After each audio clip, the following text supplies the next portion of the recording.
Yemen ജയിലിൽ കഴിയുന്ന നിമിഷപ്രിയയുടെ വധശിക്ഷ റദ്ദാക്കി എന്നുള്ള വാർത്ത ഇന്നലെ വൈകുന്നേരമാണ് വന്നത്. അപ്പോൾ നമുക്ക് സ്വാഭാവികമായും നമുക്കൊക്കെ ഒരു സംശയം ഉണ്ടായിരുന്നു. കാരണം ഈ വധശിക്ഷയുമായി ബന്ധപ്പെട്ട കാര്യത്തിൽ അത് റദ്ദാക്കിയോ അതോ വധശിക്ഷ നീട്ടിവെച്ചതാണോ എന്നുള്ള ഒരു സ്വാഭാവികമായ സംശയങ്ങളൊക്കെ നമുക്ക് നേരത്തെയൊക്കെ ഉണ്ടായിരുന്നു. പക്ഷേ കാന്തപുരം AP അബൂബക്കർ മുസ്ലിയാരുടെ ഓഫീസാണ് ഇന്നലെ ഈ നിർണായക തീരുമാനം അറിയിച്ചത്. അപ്പോൾ താൽക്കാലികമായി നീട്ടിവെച്ച വധശിക്ഷ പൂർണ്ണമായും റദ്ദ് ചെയ്യാൻ സനയിൽ ഇന്നലെ നടന്ന ഉന്നതതല യോഗത്തിലാണ് ധാരണയായത്. അതാണ് കാന്തപുരത്തിന്റെ ഓഫീസും വ്യക്തമാക്കിയത്. പക്ഷേ മറ്റൊരു പ്രധാനപ്പെട്ട കാര്യം എന്താണെന്ന് വെച്ചാൽ ഇപ്പോഴും ഈ കേന്ദ്ര സർക്കാർ ഇക്കാര്യം സ്ഥിരീകരിച്ചിട്ടില്ല എന്നുള്ളതാണ്. എന്തായാലും ഈ ആശ്വാസകരമായ ഒരു വാർത്ത തന്നെയാണ്, സന്തോഷം നൽകുന്ന ഒരു വാർത്ത തന്നെയാണ്. കാരണം നിരവധി നാളുകളായി നിമിഷപ്രിയ ആ യമൻ ജയിലിൽ കഴിയാൻ തുടങ്ങിയിട്ട് അപ്പോൾ ഒരു മോചനം അത് സാധ്യമാകുമോ എന്നുള്ളതൊക്കെ വലിയ സംശയമായൊക്കെ നമ്മൾ നിലനിന്നൊരു കാര്യം കൂടിയായിരുന്നു. എന്തായാലും ഈ വാർത്തയുടെ വിവരങ്ങൾ നൽകാൻ കോഴിക്കോട് നിന്നും ലതീഷാണ് ഗുഡ് മോർണിംഗ് കേരളത്തിലുള്ളത്. Latheesh, good morning. Good morning Varsha. Latheesh, ഞാൻ നമ്മുടെ പ്രേക്ഷകരോട് പറയുകയായിരുന്നു, ഇപ്പോൾ ഈ ഗുഡ് മോർണിംഗ് കേരളം തുടങ്ങുന്ന സമയത്ത് തന്നെ നമുക്ക് വളരെ സന്തോഷം നൽകുന്ന വാർത്തകൾ റിപ്പോർട്ട് ചെയ്യുക, ആ വാർത്തകൾ വായിക്കുക എന്നൊക്കെ പറയുന്നത് പ്രധാനപ്പെട്ട കാര്യമാണല്ലേ? തീർച്ചയായും വളരെ സന്തോഷകരമായ ഒരു ദിനം എന്ന് തന്നെ പറയാം. കാരണം ഇന്നലെ രാത്രിയാണ് നിമിഷപ്രിയയുടെ വധശിക്ഷ റദ്ദാക്കാനുള്ള ധാരണയിൽ എത്തുന്നത്. റദ്ദാക്കുമെന്നുള്ള വിവരമാണ് ഇപ്പോൾ അവസാനവും നമുക്ക് ലഭിക്കുന്നത്. എന്തായാലും കാന്തപുരം AP അബൂബക്കർ മുസ്ലിയാരുടെ ഇടപെടലിലൂടെയാണ് ഈ കാര്യം സാധിച്ചെടുത്തത്.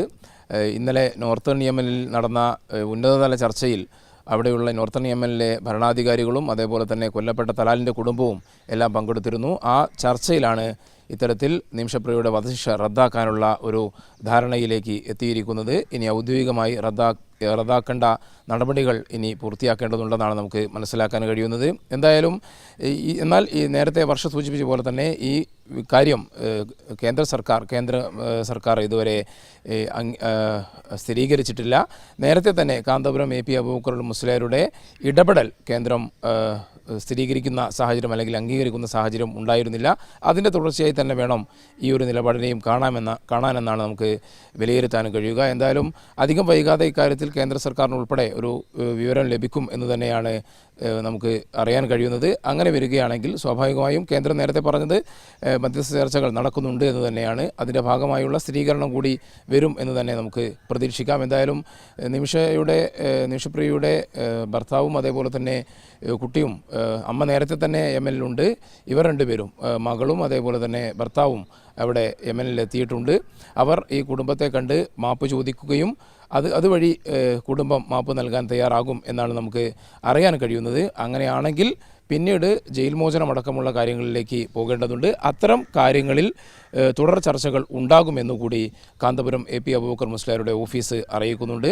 എന്തായാലും കാന്തപുരത്തിൻ്റെ ഇടപെടലാണ് നേരത്തെ ജൂലൈ 16 തീരുമാനിച്ച വധശിക്ഷ തൽക്കാലത്തേക്ക് മാറ്റിവെക്കാൻ ധാരണയിലായത്. ഹബീബ് ഉമർ, അവിടെയുള്ള യമനിലെ സൂഫി പണ്ഡിതൻ ഹബീബ് ഉമറുമായുള്ള കാന്തപുരം AP അബൂബക്കർ മുസ്ലിയാരുടെ സൗഹൃദമാണ് അദ്ദേഹം ഇത്തരമൊരു നിർണായകമായ ചർച്ചയ്ക്ക് ഉപയോഗിച്ചത്. സൂഫി പണ്ഡിതൻ ഹബീബ് ഉമറിൻ്റെ ഇടപെടലാണ് തലാലിൻ്റെ കുടുംബത്തെ ചർച്ചയിലേക്ക് കൊണ്ടുവരാനും അതുവഴി വധശിക്ഷ ആദ്യഘട്ടത്തിൽ നീട്ടിവെക്കുന്നതിലേക്കും എത്തിച്ചത്. തുടർന്നും ചർച്ചകൾ തുടരുകയായിരുന്നു. കഴിഞ്ഞ കുറേ ദിവസങ്ങളായിട്ട് ഈ തലാലിന്റെ കുടുംബമൊക്കെ നിമിഷപ്രിയയ്ക്ക് മാപ്പ് നൽകാൻ തയ്യാറായിരുന്നെങ്കിലും തലാലിന്റെ സഹോദരനാണ് എതിർപ്പുമായൊക്കെ രംഗത്ത് വന്നിട്ടുണ്ടായിരുന്നത്. അപ്പോൾ ഈ കാന്തപുരത്തിന്റെ ഏറ്റവും പ്രധാനപ്പെട്ട നിർണായകമായ ഒരു ഇടപെടലുണ്ട്. അവിടെയാണ് നമ്മുടെ കേരളത്തിന്റെ മതനിരപേക്ഷതയൊക്കെ ഊട്ടി ഉറപ്പിക്കുക എന്നൊക്കെ പറയുമ്പോഴുള്ള ചില കാര്യങ്ങൾ. അപ്പോൾ അത്രയും പ്രധാനപ്പെട്ട ചർച്ചകളാണ്, ആ നിലയിലുള്ള അനുനയ നീക്കങ്ങളാണ് ഇപ്പോൾ ഇങ്ങനെ ഒരു അനുകൂലമായ ഒരു തീരുമാനത്തിലേക്ക് എത്തിയിട്ടുള്ളത് എന്നതും പ്രധാനമാണല്ലേ? തീർച്ചയായും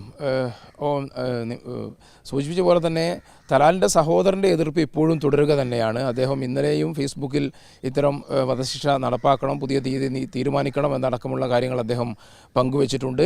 എന്നാൽ സഹോദരൻ്റെ എതിർപ്പ് പ്രശ്നമല്ല എന്നാണ് നമുക്ക് അറിയാൻ കഴിയുന്നത്. കാരണം കുടുംബം എന്ന് പറയുമ്പോൾ ഭാര്യ, കുട്ടി, അതേപോലെ തന്നെ അച്ഛനമ്മ, ആ നിലയിൽ അവരുടെ കുടുംബാംഗങ്ങളുടെ ഈ ആളുകളുടെ അനുകൂലമായ ഒരു തീരുമാനം ഉണ്ടാവുകയാണെങ്കിൽ സ്വാഭാവികമായും അത് കുടുംബത്തിൻ്റെ ഒരു തീരുമാനമായി വരികയും അതുവഴി ഈ പറയുന്ന രീതിയിലുള്ള മാപ്പ് നൽകുന്നതടക്കമുള്ള നടപടികളിലേക്ക് പോകാനും കഴിയും എന്ന് തന്നെയാണ് നമുക്ക് അറിയാൻ കഴിയുന്നത്. ദിയാദനം വേണ്ട എന്നുള്ളത് നേരത്തെ തന്നെ തലാലിൻ്റെ കുടുംബം മുന്നോട്ട് വെച്ച ഒരു വിഷയം തന്നെയാണ്. അതുകൊണ്ട് തന്നെ അത്തരമൊരു ധാരണയിലേക്ക് പോയിട്ടില്ല എന്നാണ് നമുക്ക് അറിയാൻ കഴിയുന്നത്. മാപ്പ് നൽകുക, വധശിക്ഷ ജീവപര്യന്തമോ മറ്റോ ആക്കി ചുരുക്കി ആ കാലാവധി പൂർത്തിയാക്കിയ ശേഷം ജയിൽ മോചിതരാകുക, മോചിപ്പിക്കാൻ കഴിയുന്ന രീതിയിലേക്ക് ഒരു ധാരണയിലെത്തുക എന്നതാണ് ഇപ്പോൾ പുറത്തു വരുന്ന വിവരം. എന്തായാലും ആ നിലയിൽ നിമിഷപ്രിയയുടെ മോചനം ഉൾപ്പെടെ ഉണ്ടാകുമെന്ന് തന്നെയാണ് കാന്തപുരം AP അബൂബക്കർ മുസ്ലിയാരുടെ ഓഫീസ് അറിയിക്കുന്നത്. നേരത്തെ സൂചിപ്പിച്ച പോലെ തന്നെ മതനിരപേക്ഷ പാരമ്പര്യം ആ നിലയിൽ തന്നെയുള്ള ഒരു ഇടപെടൽ തന്നെയാണ് കാന്തപുരം AP അബൂബക്കർ മുസ്ലിയാരുടെ ഭാഗത്തു നിന്നുണ്ടായത്.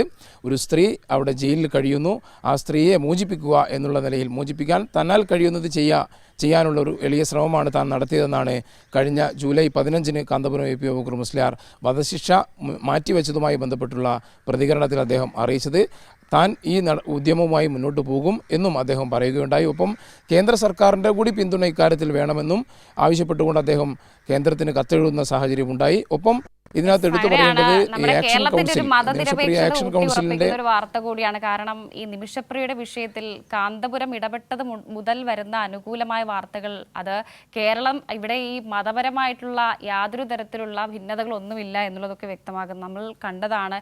എത്രയോ കാലങ്ങളായി നിമിഷപ്രിയ യമൻ ജയിലിൽ കഴിയുകയാണ്. നാട്ടിലൊന്നും വരാൻ കഴിയാതെ, വീട്ടുകാരെയൊന്നും കാണാൻ കഴിയാതെ, സ്വന്തം മകളെപ്പോലും കാണാൻ കഴിയാതെ ദുഃഖം അനുഭവിക്കുന്ന ഒരു സാഹചര്യമൊക്കെ ഉണ്ടായിരുന്നു. പക്ഷേ അവിടെയും ഈ പല തരത്തിലുള്ള ഇടപെടലുകൾ ഉണ്ടായിട്ടും നിമിഷപ്രിയയുടെ മോചനത്തിൽ ഒരു തീരുമാനം ഉണ്ടായില്ല എന്നുള്ളതാണ്. അവിടെയും കേന്ദ്രം ഒടുവിൽ കൈയൊഴിയുന്ന സാഹചര്യമൊക്കെ ഉണ്ടായിരുന്നു. മാത്രമല്ല ഈ കേന്ദ്രം കൈയൊഴിഞ്ഞ ആ സാഹചര്യത്തിലാണ് കോടതിയൊക്കെ പറഞ്ഞിട്ടുള്ളൊരു കാര്യം നല്ലത് സംഭവിക്കട്ടെ എന്നുള്ളത്. എന്തായാലും നല്ലത് തന്നെ സംഭവിച്ചിട്ടുള്ളൂ എന്നതാണ് നമുക്കിപ്പോൾ പറയേണ്ടത്. യെസ്.